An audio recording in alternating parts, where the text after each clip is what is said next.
semuanya, Assalamualaikum warahmatullahi wabarakatuh. Salam sehat bagi kita semua. Shalom, Om Swastiastu, Namo Buddhaya, dan salam kebajikan.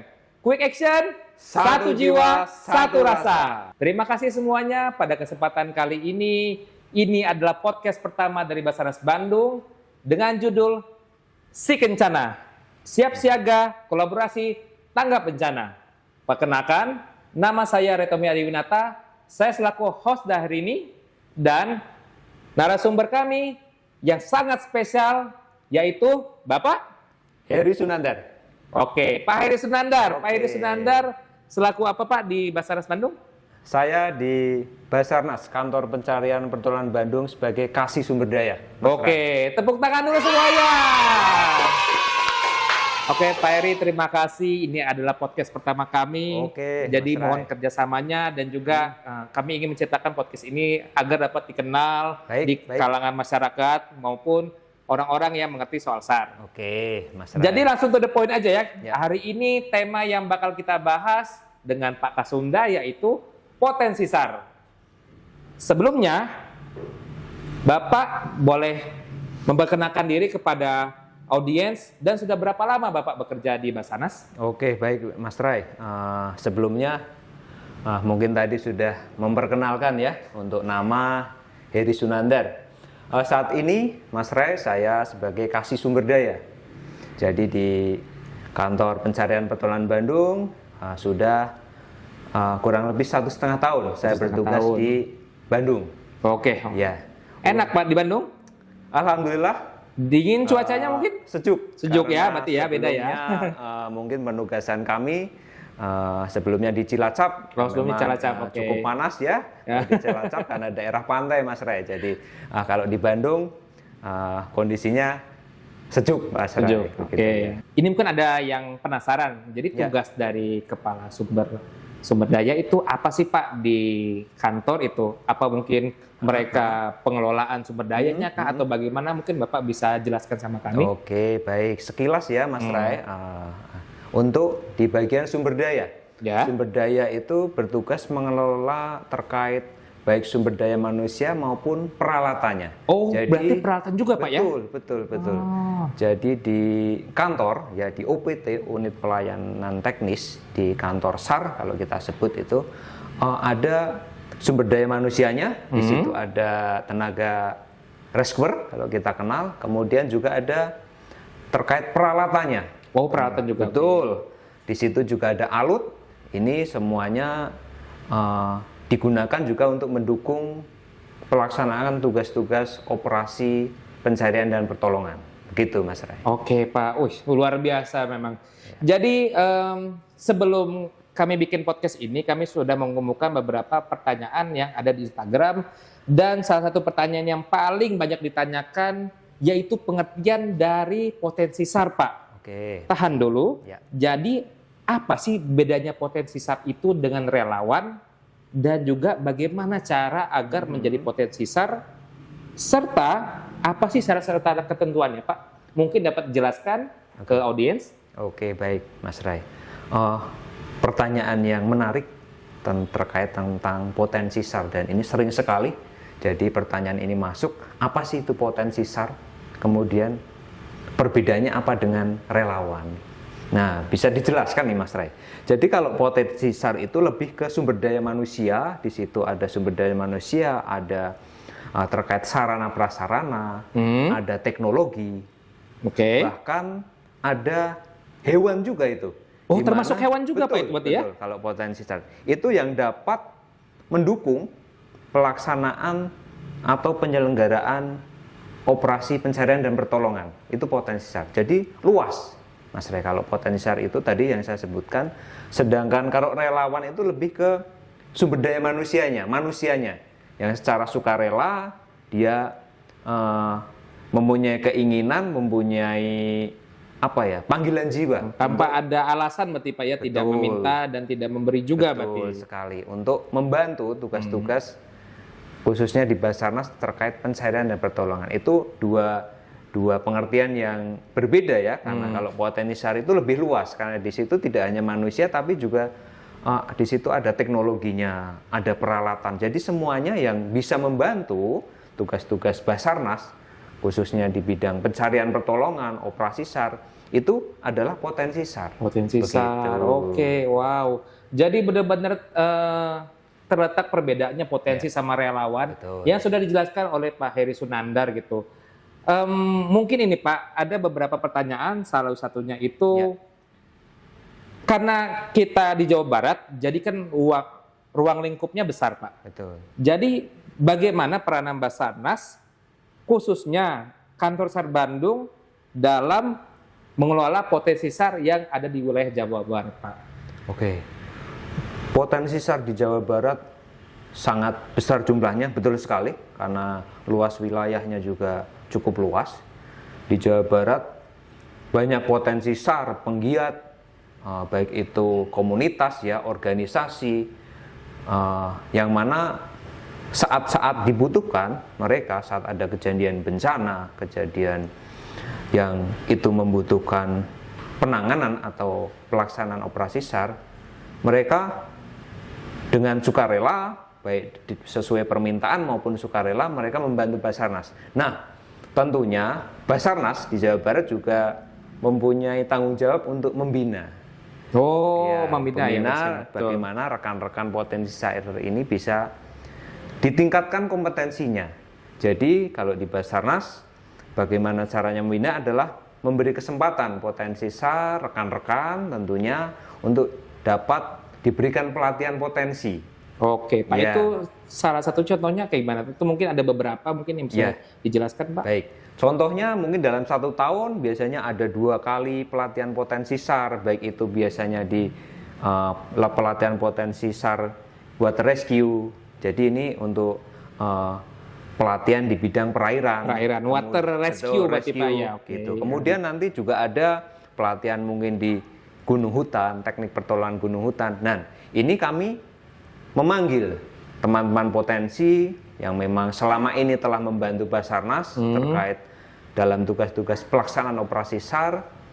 Kami berikan pelatihan. Di situ ada nanti keterampilan, di situ nanti ada skill yang kami berikan kepada mereka. Tujuannya agar teman-teman potensi ini memiliki kapasitas dan kompetensi yang bisa digunakan untuk membantu dalam pelaksanaan operasi SAR. Berarti yang telah memenuhi syarat dan capable ya dalam pelaksanaan bidang operasinya gitu. Betul sekali. Memang luar biasa banget Basarnas Bandung. Boleh ditepuk tangan dulu? Oke Pak, jadi untuk beberapa hal tersebut sudah terjawab dari pertanyaan yang tadi. Ini mungkin ada beberapa juga yang menanyakan kalau misalkan peran dari potensi SAR itu pada saat melaksanakan operasi SAR itu di bagian apakah atau bagaimanakah gitu peran potensi SAR-nya. Mungkin dapat dijelaskan Pak, karena takutnya ada keambiguan gitu. Atau hal-hal yang tidak dapat dijelaskan mungkin dapat diklarifikasi. Baik. Mas Ray, jadi peran potensi SAR cukup luas Mas Ray. Jadi potensi SAR itu dia akan dibagi menjadi klaster-klaster biasanya. Kalau pada saat pelaksanaan operasi pencarian dan pertolongan, di situ akan dibagi klaster. Nanti di klaster pencarian pertolongan, dia evakuasi, nanti ada juga klaster-klaster di kesehatan, nanti ada klaster-klaster di pengungsian. Di situ rekan-rekan potensi SAR ada di situ, tentunya sesuai dengan skillnya, sesuai dengan kompetensinya. Jadi mereka akan ditempatkan di klaster-klaster itu untuk membantu dalam pelaksanaan operasi pencarian dan pertolongan. Begitu Mas Ra. Berarti sesuai dengan kompetensi yang sudah mereka dilatihnya gitu ya. Kalau misalkan di air berarti spesifikasinya operasi di air. Kalau misalkan yang jungle berarti spesifikasinya operasi yang ada di gunung dan hutan. Begitu Pak ya. Betul. Jadi memang sudah terjawab karena memang potensi SAR ini banyak sekali peminatnya Pak, jujur gitu. Karena di Instagram kita suka banyak menanyakan apa ada pembukaan lagi caranya jadi potensi SAR gimana gitu. Berarti antusias dari warga atau masyarakat Jawa Barat sangat besar Pak gitu. Jadi kami sebagai Basarnas Bandung membuka peluang lebar untuk yang mau bergabung dan juga untuk sama-sama membantu dalam kemanusiaan. Oke, kita masuk section Q&A dari Instagram. Jadi Oke, ini Mas Pak, Ray. Ya, ada gimana, pertanyaan-pertanyaan yang memang datang dari masyarakat gitu. Salah satunya ada beberapa pertanyaan yang Gimana Mas Ray? kapan diadakan lagi pelatihan potensi SAR, Pak? Oke, kalau pelatihan potensi SAR ya ini sebagai informasi akan dilaksanakan setiap tahun. Setiap Jadi, tahun berarti Pak ya? betul. Itu setiap tahun itu berapa sekali itu Pak? Berapa kali? Jadi program pelatihan SAR minimal 2 kali dalam setahun nanti akan dilaksanakan. Jadi tahun depan nanti juga akan ada dan akan kami informasikan. Tentunya kalau ada kegiatan pelatihan potensi SAR yang ditujukan kepada teman-teman potensi. Oke, boleh stay tune di media sosial kami. Jangan lupa di follow dan juga di like ya. Nanti kami bakal tunjukin informasi lebih lanjutnya. Lalu yang kedua itu ini dari Razi 208. Oke, pertanyaannya Kapan diadakan lagi sertifikasi water rescue untuk potensi SAR? Ya, hampir sama Mas Ray tadi pertanyaan yang pertama. Jadi pertanyaan tentang pelatihan potensi SAR. Itu nanti kami akan berikan sertifikasi ini. Jadi sertifikasi ini sama saja karena pelatihan potensi SAR yang kita berikan itu memang bersertifikasi. Jadi nanti setiap tahun akan ada, nanti temanya seperti water rescue mungkin, nanti teknik pertolongan di gunung hutan, teknik pertolongan di ketinggian, nanti akan kami informasikan kepada teman-teman potensi SAR.